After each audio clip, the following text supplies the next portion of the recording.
Here it is, day after Christmas, and I always break the grill out. This year, I'm going with chicken legs. God, I love it.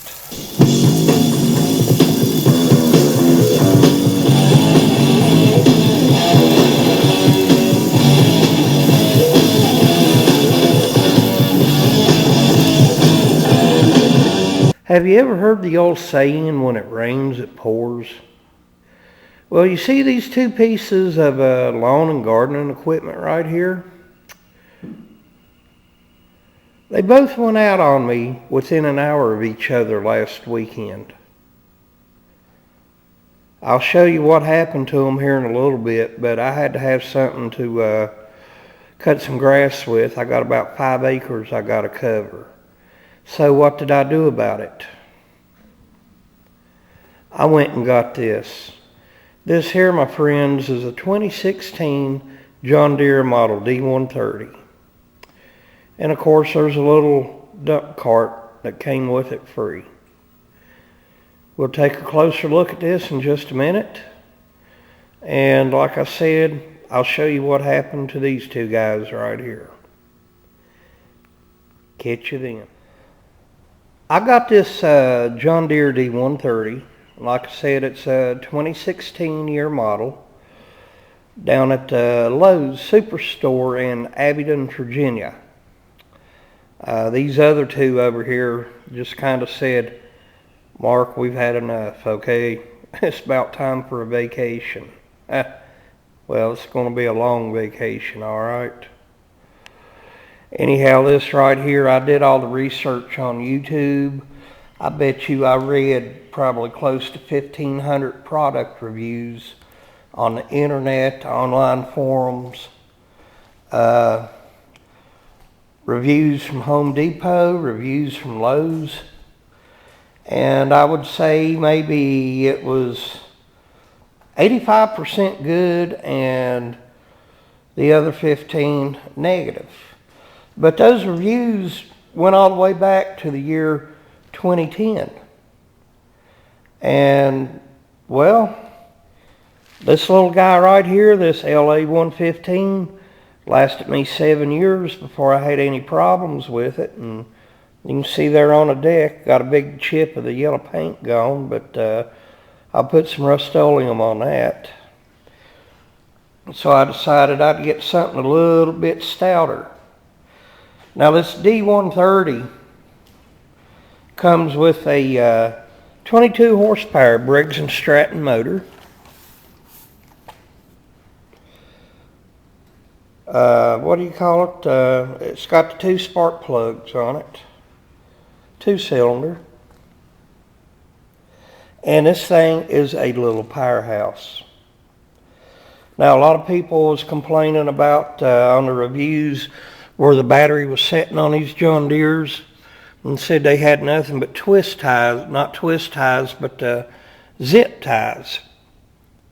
This in here is held in pretty solid. Doesn't have those zip ties on it. 22 horsepower motor, and the other one was a 19.5 horsepower Briggs. Both stout little motors, but you can definitely tell the difference. Now, there's some small differences in this and the LA 115, which is now the D10. You got some water tires on the back, water profile tires. They do grip very well. Right here, transmission bypass, you pull that out and it's in neutral. You can roll it if need be. I like the way the gas tank nozzle is on this one here. It's tilted towards your back, and if you have any spillage or anything, it's not solid right here. This green part isn't solid around the nozzle like that other one was. Oh yeah, the seat is adjustable and it does work very well. You got cruise control on here. That's something I'll never use. The LA 15 had the same kind of cup holder, and it had this compartment right here, but it didn't have the lid on it. Now they had the D140, which had the electric power takeoff switch, and this one here has the manual. Another thing I liked about this, the mowing deck on it, 42-inch deck, only 2 blades. The D140 had 3. And believe me, when I tell you, 2 blades are a lot easier to maintain than 3. Plus, in my opinion, you get a better cut with less blades. All the D130s I've seen come with a front bumper, and a lot of the other models didn't. Now, when I received this from Lowe's, they delivered it this morning. I'd read all the reviews saying, check the fluid levels, find those grease fittings, and go over it. Well, I did exactly that. And I bet you, in all, my grease gun, I didn't have to pump it 20 times. The guys from Lowe's in Abingdon had already done it, especially that one grease fitting up here under the bottom in the middle that a lot of people overlook. As far as comfort, it's hard to beat. I mean, this thing's like riding a Cadillac. Also, one thing that I noticed, now on my LA115, you don't have this shroud here. And right in here is the oil filter. Well, on those Husqvarnas, you have to take the cowl off or whatever, unsnap it, pull it off. That's eventually going to break after a while, trying to get to the oil filter and the oil drain on the other side. But I took my oil wrench and stuck it in there, and I can get it in with no problem. And one thing that really gets me, no matter how hard you try and how much you think you got it drained, there's going to be oil come out when you remove the filter. All I'm going to do is take a piece of cardboard and put under the bottom of this oil filter right here, slide it on back. That'll catch oil and keep it from getting on the frame and making a mess. We go over here to the other side. Right here's the oil drain. I'll do the same thing with it. I'll just put a piece of cardboard under it, keep any from going back on the frame.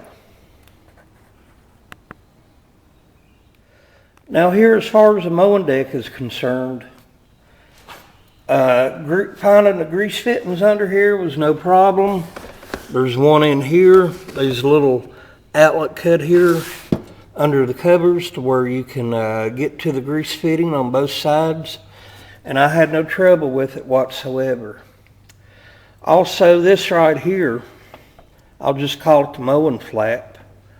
What I did on the LA115, I just took a bungee cord, hooked it down here. Well, let's see. Okay, there was a little hole right here. I hooked one end of the bungee cord up to there, run it up through here, and then that spring under the seat, I hooked the other end to it. That way the grass can shoot out a lot farther. The tires on here, a lot of people said in the reviews to make sure you check the air pressure on these, because 9 out of 10 times they will be overinflated for shipping purposes. The back tires take 10 psi. When I checked them, they were dead on 10, both back tires. The front tires, it says 14 psi. I checked them, it was dead on 14. This little guy right here, the RIO button, if you have your blades engaged and need to mow in reverse, all you got to do is press down on that and then go in reverse. It's no big deal. A lot of people find it aggravating. They try to bypass that switch or unhook it or whatever, but it becomes second nature once you get used to it. The setup on the LA115 over there and this, they're identical as far as operating controls. The only difference is this has cruise control. I'll never use it, Never had it on the LA 115. Really don't need it on this. It's just something that's, well, it's just something that won't get used. As far as removing the mowing deck, I can't ever see myself needing to do that. I can actually get to the belt if need to be replaced the way it is and put it on. If I need to sharpen the blades, a lot of people would actually take the mowing deck off, flip it up, take the blades off. Me? Screw that. See this little guy right here? This mower jack? I just pull my front wheels up into this, cut it off, set the brake, and jack it up. That way I got plenty of room to get under there, remove the blades, clean out the bottom of the deck, do whatever I need to do. Now I saw a review on one mowing jack, and speaking of this jack, I do have a video review of it where I put it together when I first got it here on YouTube. Go ahead and check that out if you want to. I went really in depth in it, and it lasted about 30 minutes, but I made sure to cover all bases. But the other type of mower jack I saw went in from the side on the front, and what it did, when you jacked it up, it would tilt the mower up on its side. You were only jacking it up by the front wheels, and the back wheels, there was no support under the back tire that was off the ground. I didn't like it. It didn't look very safe to me, and it looks like it might have the potential to do damage to a mower. So if you're going to get a mower jack, get one of these. Like I said, I got a video about it here on YouTube. Check it out. But yeah, the maintenance on this thing is really simple. Everything is easy to get to. Of course, you got this right here. You hook a water hose to it, and just turn your blades on and let that clean it out. To me, I would rather just take an air hose and clean the deck off. Now, you see this grass here? I have been mowing with it, and I'll show that part of the video here in a little bit. And but like I said, you're better off taking an air hose and just blowing the grass off, okay? Myself, I try my damnedest not to mow when the grass is wet. If I have to wait a little longer for it to dry, then it's a lot better on your mower that you mow it when it's dry. Now we're looking at the rear view of the D130 and the LA 115, and to me, there's really just some slight little differences. Now, you got some fender wheels here, fender trim or whatever, on the 130. You don't on the 115. You seem to have a little wider profile tire on the back. Not much, but you can tell that difference. Like I said, the way the gas tank tops are, the 130, it's tilted back. The 115, it's straight up and down. No cruise control, 115. You got cruise control on the 130. All the other controls are exactly the same. Emergency brake, well, parking brake and parking brake. Get a front view here. Other than cosmetic differences, you really can't tell that one's bigger than the other. As a matter of fact, it looks like the 115 might have a little wider profile front tire than the 130. Might be my imagination, but it's what it looks like to me. And of course, you got the front bumper. Now, let's go ahead and I'll show you what happened to the 115. All right, here we are at the 115. Last week, I was mowing with this, going about my own business, and I'm always in a habit of looking from side to front, and then kind of around, you know, out of habit. Just, you know, being aware of my surroundings. And I hadn't had this thing on maybe 5 minutes. And I never heard no noise or anything out of the ordinary. But when I bobbed my head over this way, I happened to see some smoke to start coming out this side of the mower. And then all of a sudden I saw the oil start to squirt out. Let me show you what happened. Get this flashlight here.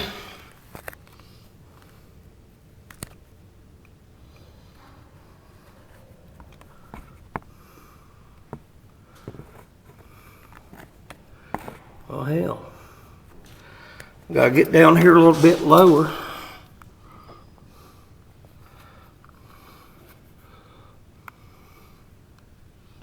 I think y'all see it right there.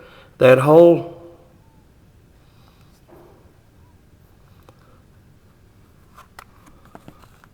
See that hole right there?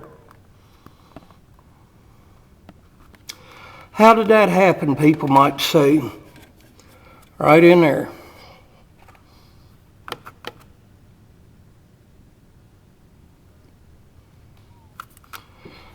Anyway, I called a certified mechanic over, and he told me what seems to have happened was there's this thing there in that part of the motor called an oil slinger that goes around and around, keeps the oil inside the engine casing, evenly distributed, so, every part of the motor would be lubricated. Well, it seems the oil slinger came off its spindle, and it was running at such force, it knocked that hole in the side of the motor casing. I've never seen that happen before. I've seen where, a rod or a piston done damage, but not an oil spindle. And the end result, a new motor. Well, I am going to get a new motor to replace this 19.5 horse John Deere. This thing has been nothing short of awesome. And I hope I have the same luck with this D130 here. Now that Kubota, what happened to it? Well, I got a mowing deck that goes on it, and that thing weighs about 200 pounds, heavy as hell. I even had the power takeoff under there ready to go. And right before I hooked it up, I noticed steam coming out from under the hood. I pulled the hood, water squirting out right in this area somewhere. I got a couple of little pinholes right there. And if I can't have them patched up, I'm going to have to go with an entirely new radiator. This is a 97 model Kubota B7100, 3-cylinder diesel, hydrostatic transmission. Not a thing in the world wrong with it except the radiator, some pinholes. Like I said, if I can't get them pinholes clogged up, I'm going to have to put a new radiator on it, and I'm probably looking at about $600 on that. Out of all the online reviews I read on Home Depot, Lowe's, and online forums, the biggest complaint in the past few years has been the hydrostatic transmission. Both of these have what they call a Tough Torque K46 hydrostatic transmission, and they're throwaways. Once it messes up, you don't have it repaired. You have the old one taken off, tossed, and then you buy a new one and put on. And with some people, they don't even last 40 or 50 hours. Now, like I said, the reviews were like 85% good, 15% negative. But that LA115 over there on the right, going on 7 years, never had the first bit of transmission problem with it. Now, that was of concern to me a little bit. I had considered the Husqvarna YTH24V48. It has a K57 hydrostatic transmission on it, and a lot of people say that's a lot better transmission. But overall, I'm not going to knock Husqvarna, but I've had fairly good luck with these John Deeres. I think that oil slinger thing, knocking that hole in the side of that little 115, I haven't really heard of that happening before. So I decided to take my chances with the D130. You got 3 more horsepower with it, but you have the same size deck. And I do have some inclines I have to go up and down on, but nothing major. Anything, that's too steep, I don't have no business getting on anyway with a riding mower. I'll weed eat it or push it, use a push mower. But I decided I'll just take a chance with this John Deere D130. Those guys from Lowe's in Abingdon did a really good job getting this mower ready. Like I said, the tires were inflated properly. All the grease fittings had been greased. The oil was right on the line. Now I got to change it after the first 8 hours. I'll do that with no problem. I've already got the filter and oil to do it with, so I'll just keep my eye on the gauge, and when it hits 8 hours, I'll stop it. I'll change the oil and filter, then I'll continue on. Okay? If anybody has any questions or wants to leave any comments, feel free to do so. Now, I've seen a lot of other comments here on YouTube saying these D-series motors, or not motors, but the mowers themselves, are junk. They're pieces of shit. Tell you what, don't waste my time and yours. If you're going to write that down in the comment section, just move on to the next video, all right? But if you have had a problem with it, describe the problem. Don't say it's a bunch of shit. Just say, I've had this problem or that problem. That way, I'll know what to look out for. And then I think of all the people that's had success with these D-series mowers that didn't leave reviews, all right? So, from what I talked to the people at Lowe's, they did tell me that back in 2012, 2013, they had several people bring their mowers back within 30 days because of problems, and they went exchange for other mowers. But he said after that, 2014, 2015, they might only had a few people come back, and that was mostly because the battery was dead. Mechanically, no problems. Dead battery, that kind of thing. All right. Well, wish me luck here with this. Hope y'all have a nice day. Catch you later.